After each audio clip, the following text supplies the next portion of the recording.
Selamat berjumpa kembali Bapak Ibu, Saudara-saudari umat beriman terkasih dalam Tuhan. Salam sehat, berlimpah berkat. Hari Kamis tanggal 12 Desember 2024. Saya Romagus CSSR mengajak saudara-saudari merenungkan kutipan Injil Matius bab 11 ayat 11 sampai 15. Kita mendengarkan sabda Tuhan. Dalam nama Bapa dan Putra dan Roh Kudus. Amin.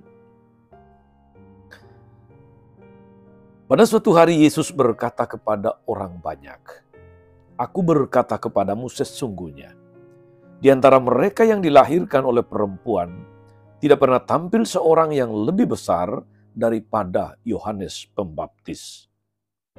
Namun yang terkecil dalam kerajaan surga lebih besar daripadanya."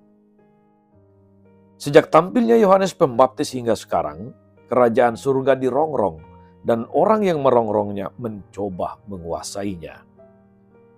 Sebab semua kitab para nabi dan kitab Taurat bernubuat hingga akhirnya tampil Yohanes. Dan jika kalian mau menerimanya, Yohanes itulah Elia yang akan datang itu. Barang siapa bertelinga, hendaklah dia mendengar. Demikianlah sabda Tuhan. Bapak Ibu Saudara-saudari, umat beriman terkasih dalam Tuhan kita, Yesus Kristus. Beberapa kali dalam kitab suci, Yesus memuji orang-orang yang dijumpainya, entah karena sikap mereka, entah karena perilaku, karakter, pembawaan, dan sebagainya. Salah satu yang dipuji oleh Yesus dalam Injil hari ini adalah Yohanes Pembaptis. Yohanes Pembaptis adalah tokoh Advent selain Bunda Maria tentu saja. Pertanyaannya saudara-saudari, mengapa Yesus memuji Yohanes Pembaptis? Dengan kata-kata yang sungguh luar biasa. Aku berkata kepadamu sesungguhnya, di antara mereka yang dilahirkan oleh perempuan, tidak pernah tampil seorang yang lebih besar daripada Yohanes Pembaptis. Dan meskipun dipuji setinggi langit, Yohanes tetaplah seorang yang sangat rendah hati. Tugasnya hanyalah memperkenalkan Yesus, Sang Al-Masih. Memperkenalkannya kepada murid-muridnya dan kepada khalayak ramai. Tentu saja dengan seruan pertobatan, bertobatlah dan berilah dirimu dibaptis. Dan ketika tugasnya selesai, dia rela mengundurkan diri. Dia rela turun panggung. Dia rela kembali ke belakang layar. Dan dia selalu menunjuk kepada Yesus, bukan kepada dirinya sendiri. Yohanes pernah berkata, biarlah Yesus semakin besar dan aku semakin kecil. Sungguh suatu sikap rendah hati yang sangat dalam. Karena kerendahan hati itulah dia menjadi besar.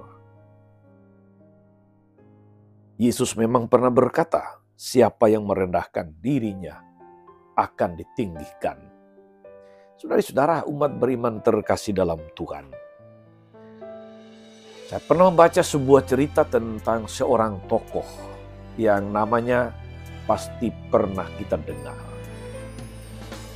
Ceritanya demikian, saudara-saudari. Di suatu kantor polisi di sebuah kota kecil di Jawa Tengah, sudah lama berlalu ada suatu antrean panjang dari orang-orang yang mau mengurus SIM, surat izin mengemudi.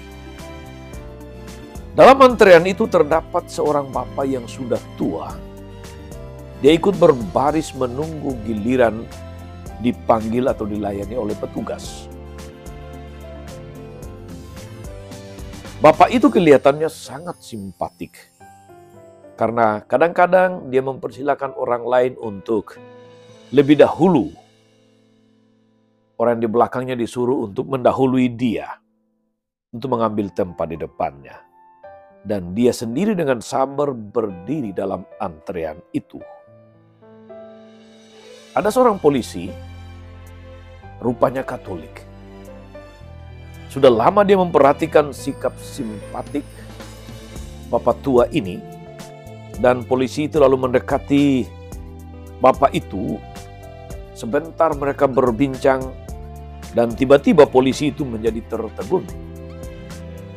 Walau juga diprotes oleh bapak tua itu, polisi tadi dengan hormat menuntun untuk mengambil tempat di depannya.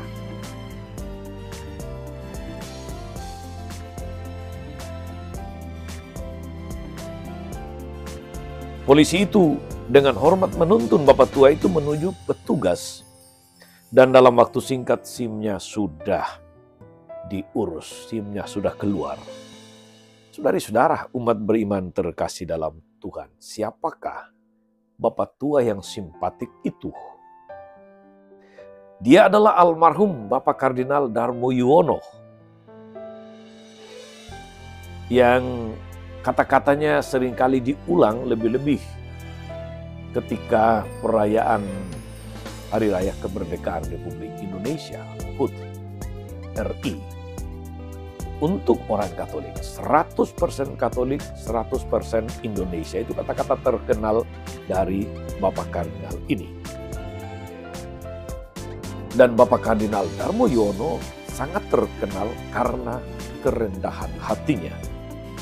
Rupanya sesudah lengser sebagai Uskup Agung Semarang dan menjadi pastor di suatu desa kecil, dia membutuhkan SIM supaya dapat mengendarai skuter untuk mengunjungi umatnya. Saudara-saudara, umat beriman terkasih dalam Tuhan, kita diteguhkan oleh pesan Injil hari ini mengenai pribadi Yohanes yang penuh kerendahan hati, juga inspirasi hidup penuh kerendahan hati dari Kardinal Darmo Yuwono.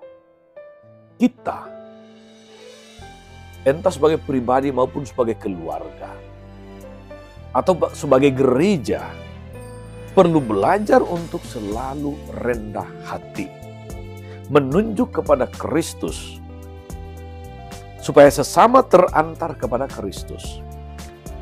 Kita, entah sebagai keluarga atau sebagai komunitas, sebagai gereja, hanyalah sarana, bukan tujuan. Karena tujuan itu adalah Kristus. Kita hanyalah alat. Sebagaimana Yohanes Pembaptis menggambarkan dirinya. Biarlah dia semakin besar dan aku semakin kecil. Dengan itu pula Yesus memujinya sebagai yang terbesar. Saudari-saudara, moga-moga firman Tuhan hari ini meneguhkan kita menjalani masa Advent ini, memaknainya dengan salah satu sikap, yaitu keutamaan kerendahan hati. Kita sambut kelahiran Kristus dan kita semakin kemudian bersyukur dan menghargai setiap orang dengan penuh kerendahan hati. Tuhan Yesus memberkati. Tuhan Yesus Kristus, kami bersyukur atas firman-Mu yang meneguhkan kami untuk senantiasa menjadi pribadi-pribadi seperti Yohanes Pembaptis yang Kau puji sebagai yang terbesar karena kerendahan hatinya. Ajari kami Tuhan untuk selalu berusaha bersikap rendah hati. Sebab Engkaulah Tuhan dan pengantara kami sepanjang segala masa. Amin. Saudari-saudara sekalian, berkat Allah turun atas saudara-saudari. Atas mereka yang kita doakan atau kita janjikan doa, mereka yang sakit dan menderita. Segala rencana, karya dan pelayanan hari ini, Bapa dan Putra dan Roh Kudus. Amin. Tetap sehat, teruslah menjadi berkat. Jangan lupa like, subscribe, nyalakan lonceng notifikasinya. Salam 52, Tuhan memberkati.